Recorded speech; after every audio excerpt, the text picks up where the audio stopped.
Students, आज हम start करेंगे क्लास 12 बिजनेस स्टडीज़ का chapter 1 nature and significance of management का अपना part 4 that is functions of management. तो आज हम मैनेजमेंट के फंक्शंस के बारे में बात करेंगे और आज के वीडियो में हम जो भी पढ़ेंगे उसके पीडीएफ नोट्स की लिंक आपको डिस्क्रिप्शन बॉक्स में मिल जाएगी और प्रीवियस वीडियोज़ की लिंक भी डिस्क्रिप्शन में है, आप वहाँ से जाकर देख सकते हैं। So now let's start the video. Functions of management. Functions of management में हमारा फर्स्ट फंक्शन है प्लानिंग। प्लानिंग के बारे में आप सब जानते होंगे, प्लानिंग हम सब करते हैं। आप लोग अपनी स्टडी करते वक्त भी प्लान करते होंगे कि आज आपको क्या पढ़ना है ना, क्या पढ़ना है, आज आपको कितना पढ़ना है, how much, okay, what to read, how much to read, कितने टाइम तक आप उसे कंप्लीट कर देंगे, है ना, till what time you will complete it. तो ये सारी चीज़ें आप पहले से डिसाइड करके रखते हो। ओके, प्लानिंग में हम क्या करते हैं, सब कुछ पहले से डिसाइड करके रखते हैं कि हमें क्या पढ़ना है, कितना पढ़ना है, कब तक पढ़ना है, कैसे पढ़ना है।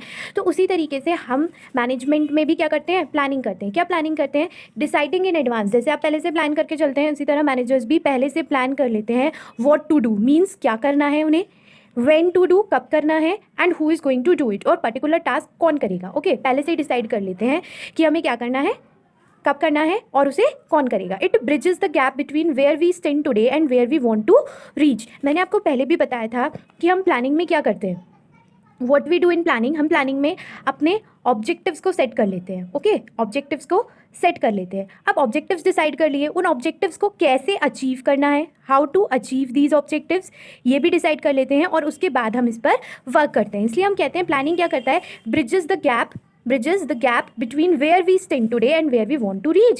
Where we stand today and where we want to reach. जहाँ हम खड़े हैं और जहाँ हम पहुँचना चाहते हैं, इसके बीच का एक गैप को, इसके बीच के गैप को क्या बना देता है, इसके बीच को गैप को पूरा करने के लिए एक ब्रिज बना देता है। ओके, फॉर एग्जाम्पल इसमें हम क्या ले सकते हैं, जैसे हमारे पास आज के टाइम में हमारी जो सेल्स है वो 1 लाख रुपीज़ पर एनम की है। ओके, एंड नाउ हमने ऑब्जेक्टिव लिया है कि हम अपनी इस सेल को इस साल 1 लाख से 10 लाख में कन्वर्ट करके दिखाएंगे। तो उसके लिए हमने कुछ प्लान बनाए होंगे कि हम कैसे इसको 1 लाख से 10 लाख तक लाएंगे। ओके, तो वही जो प्लान होता है वो क्या हो जाता है, ब्रिज का काम करता है। वो हमारे को हम जहाँ आज खड़े हैं वहाँ से वहाँ तक पहुँचाने में हेल्प करता है जहाँ हम पहुँचना चाहते हैं। ओके, तो इसलिए हम बोलते हैं कि it bridges the gap between where we stand today and where we want to reach. एक बात और, जो हमारा प्लानिंग फंक्शन है वो हमारे आने वाले मैनेजमेंट के टोटल 5 फंक्शंस होते हैं। ओके, मेन मैनेजमेंट के टोटल 5 फंक्शंस होते हैं और जो ये प्लानिंग फंक्शन है वो मैनेजमेंट के सारे आने वाले फंक्शंस का, जो हम अभी पढ़ेंगे, बेस होता है। Okay, planning is the base of all functions of management. Okay, क्यों? क्योंकि इसी में हम सारे ऑब्जेक्टिव्स डिसाइड करते हैं, हमें क्या करना है, कैसे करना है, सब प्लानिंग में डिसाइड किया जाता है और उस प्लान के अकॉर्डिंग ही हम अपने बाकी के मैनेजमेंट के फंक्शंस को परफॉर्म करते हैं। ओके,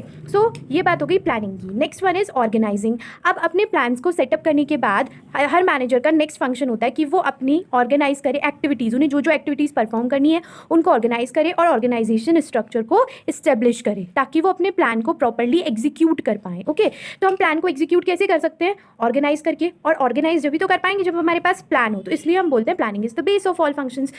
अब ऑर्गेनाइजेशन स्ट्रक्चर से यहाँ पर हमारा क्या मतलब है कि हम अपने वर्किंग की फ्रेमवर्क को डिसाइड करें। किसको? वर्किंग की फ्रेमवर्क को कैसे डिसाइड करें।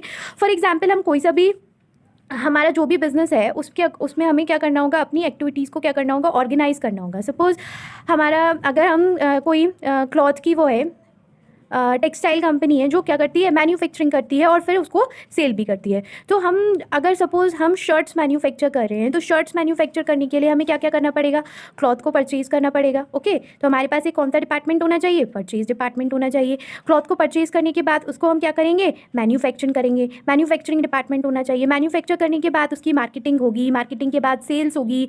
अब जब हम क्लॉथ परचेज़ कर रहे हैं तो हम अपना बिजनेस स्टार्ट किया होगा तो हमने ये भी सोचा होगा कि हम फाइनेंस किस तरीके से अरेंज करेंगे, तो एक फाइनेंस डिपार्टमेंट भी होगा। आजकल की जो ऑर्गेनाइजेशंस होती हैं ना, वहाँ पर एक एचआरडी डिपार्टमेंट यानी ह्यूमन रिसोर्स डेवलपमेंट डिपार्टमेंट भी होता है। एचआरडी मतलब जो ह्यूमन से रिलेटेड सारे वर्क करेगा, एम्प्लॉयज़ की क्या नीड्स हैं, उनको कैसे फुलफिल करना है, उनकी क्या क्या डिमांड्स हैं, क्या सिलेक्शन किस तरीके से मतलब सेलेक्ट वगैरह करना है, तो वो सब ह्यूमन रिसोर्स डिपार्टमेंट करता है।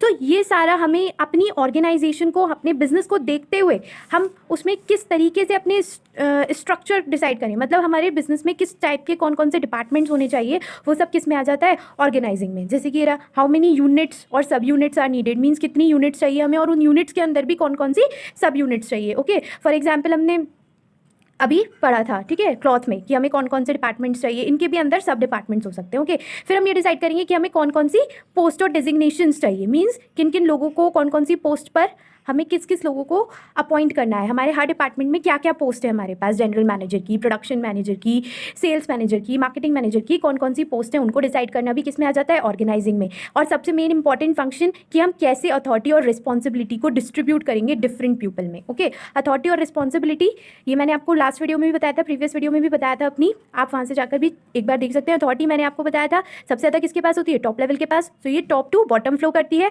और रिस्पॉन्सिबल, या फिर हम बोल सकते हैं रिस्पॉन्सिबल अकाउंटेबल, दोनों चीज़ें अलग अलग होती हैं। ऐसा भी हो सकता है कि जो रिस्पॉन्सिबल है वो अकाउंटेबल होगा, लेकिन उससे नीचे वाला ज़्यादा अकाउंटेबल होगा। ओके, तो रिस्पॉन्सिबिलिटी और अथॉरिटी को डिस्ट्रीब्यूट करना भी किस में आता है, ऑर्गेनाइजिंग में आता है। जब हम ये चारों चीज़ें डिसाइड कर लेते हैं, इन सब चारों ये तीनों चीज़ें जितनी भी हैं हमने पढ़ी, यूनिट्स कौन सी चाहिए, पोस्ट और डेजिग्नेशंस क्या चाहिए, हम अपनी अथॉरिटी और रिस्पॉन्सिबिलिटीज़ को कैसे डिस्ट्रीब्यूट, ऑर्गेनाइजेशनल स्ट्रक्चर क्या हो जाता है, सेटअप हो जाता है इन तीनों चीज़ों को डिसाइड करने के बाद। ओके, इन तीनों चीज़ों पर अगर हमने डिसीजन ले लिया है तो हमारा ऑर्गेनाइजेशन स्ट्रक्चर सेटअप हो जाएगा। Next one is staffing. Staffing में क्या होता है, it refers to recruiting, selecting, appointing the employees. अब यहाँ पर हमने देख लिया कि हमें कौन कौन सी पोस्ट चाहिए, ठीक है, जनरल मैनेजर की, प्रोडक्शन मैनेजर की। अब यहाँ पर हम उन्हें सेलेक्ट करते हैं, उनको किस तरीके से उनको रिक्रूट करना, उनको सेलेक्ट करना और फिर उनको अपॉइंट करना। अपॉइंट करने के बाद उन्हें असाइन करना उनकी ड्यूटीज़, कि उनके क्या क्या वर्क हैं, उनके साथ कॉर्डियल मतलब अच्छे रिलेशंस बनाना, उनके ग्रीवेंसेस को देखना, टेकिंग केयर ऑफ ग्रीवेंसेस, मतलब सारी एम्प्लॉयज से रिलेटेड चीज़ें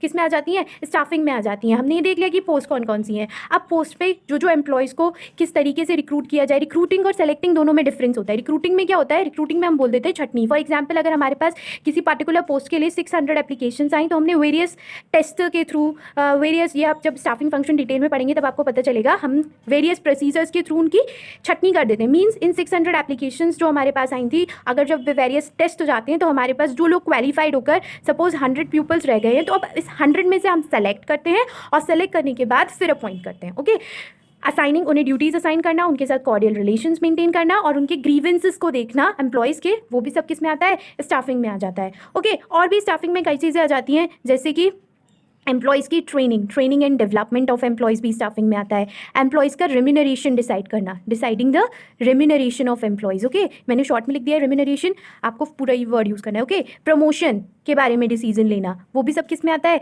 स्टाफिंग में आता है। उनके इंक्रीमेंट्स के बारे में डिसीजन लेना, मीन्स उनकी सैलरी में हमें क्या इंक्रीमेंट करना है, किसकी में कितना करना है, ये सब कौन कौन से फंक्शन के अंदर आता है, स्टाफिंग में आता है।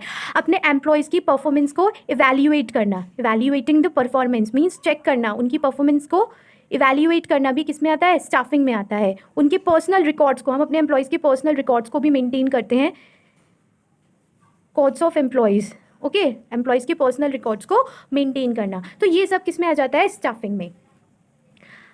अब एक चीज़ और, स्टाफिंग भी हमने क्या देखा, अल्टीमेटली किस पर डिपेंड है, प्लानिंग पर। प्लानिंग ही स्टाफिंग का बेस है, क्योंकि हमने जैसे प्लान किया होगा कि कौन कौन टास्क को करेगा, फिर हमने ऑर्गेनाइज किया होगा कि हमें क्या क्या पोस्ट चाहिए अपने प्लान के अकॉर्डिंग, और फिर हम अपने प्लान के अकॉर्डिंग ही, मीन्स वो ऐसा मैनेजर, ऐसा पर्सन को जब हम सेलेक्ट करेंगे, रिक्रूट करेंगे अपने एम्प्लॉय को, तो हम ये देखेंगे कि उसमें वो कैपेबिलिटी हो कि वो हमारे प्लानिंग फेज में हमने जो ऑब्जेक्टिव्स डिसाइड किए उनको हेल्प करने में, उनको अचीव करने में हमारी हेल्प कर सके। ओके, सो स्टाफिंग भी किस पर डिपेंड है, प्लानिंग पर। सो इसलिए हम बोल रहा था कि प्लानिंग क्या है, is the base of all other functions of management. Next one is directing. Directing में, अब स्टाफिंग में हमने एम्प्लॉयज़ को क्या कर लिया, अपॉइंट तो कर लिया, बट सिर्फ उन्हें अपॉइंट करना काफ़ी नहीं होता, उन्हें इंस्ट्रक्शंस देने होते हैं, डायरेक्शंस देने होते हैं कि कैसे काम करना है, क्या काम करना है। तो इसमें हम क्या देते हैं, it refers to instruct, giving directions to employees. बाय कैसे डायरेक्शंस देंगे, ऐसा नहीं हमने उन्हें बोला तुम्हें ये करना है, ये करो, इट्स योर वर्क, तो इस तरीके से नहीं, हमें उन्हें मोटिवेट करना है कि अगर आप काम करेंगे तभी ऑर्गेनाइजेशन अच्छी होगी, ऑर्गेनाइजेशन अच्छी होगी तभी आपका वेलफेयर होगा। ओके, तो उन्हें मोटिवेट करना, उनकी एक्टिविटीज़ को सुपरवाइज भी करना। ऐसा नहीं उन्हें वर्क दे दिया, काम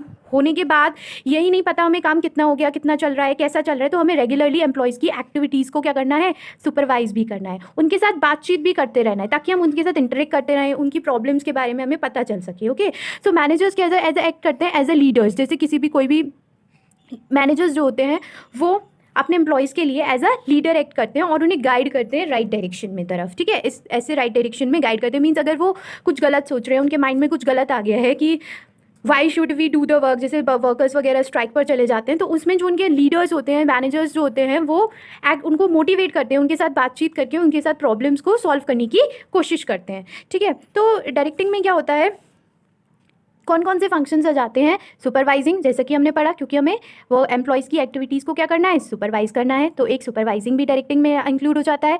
कम्युनिकेटिंग, एम्प्लॉयज़ से बातचीत करते हैं जिससे उनकी प्रॉब्लम्स को समझ सकें, उनको ईजिली मोटिवेट कर सकें, तो वो कम्युनिकेटिंग भी किस में आ जाता है? डायरेक्टिंग में। तो मेन डायरेक्टिंग में 4 फंक्शंस आते हैं, सुपरवाइजिंग, कम्युनिकेटिंग, एक इससे पहले हमने पढ़ा था कि हम क्या करते हैं? मोटिवेट भी करते हैं, तो एक फंक्शन हो गया हमारा मोटिवेटिंग।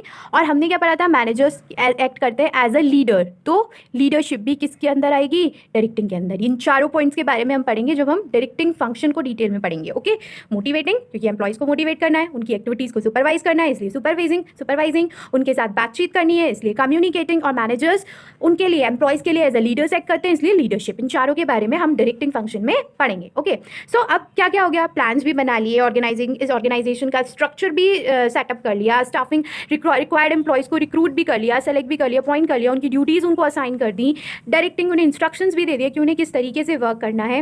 अब बात आती है कंट्रोलिंग की। कंट्रोलिंग में क्या होता है? मैनेजर्स ट्राई करते हैं try to match actual performance with the plan performance.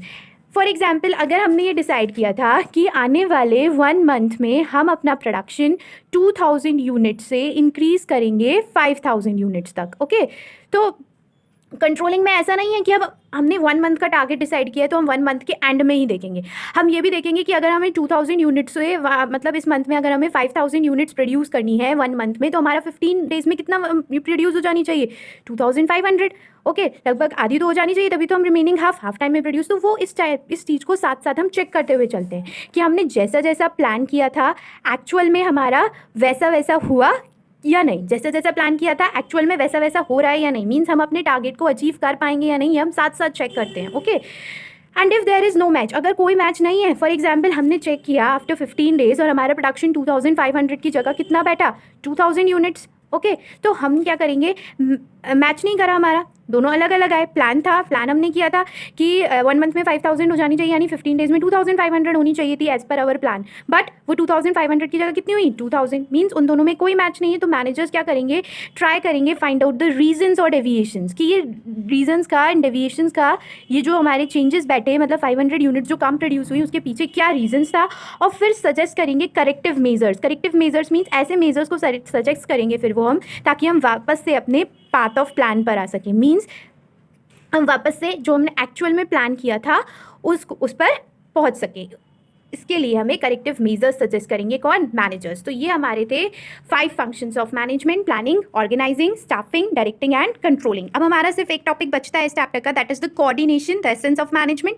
वो हम नेक्स्ट वीडियो में कंप्लीट करें। कोई भी प्रॉब्लम है, कोई भी क्वेरी है, तो आप कमेंट सेक्शन में शेयर कर सकते हो। I will definitely solve your query. That's all for today guys.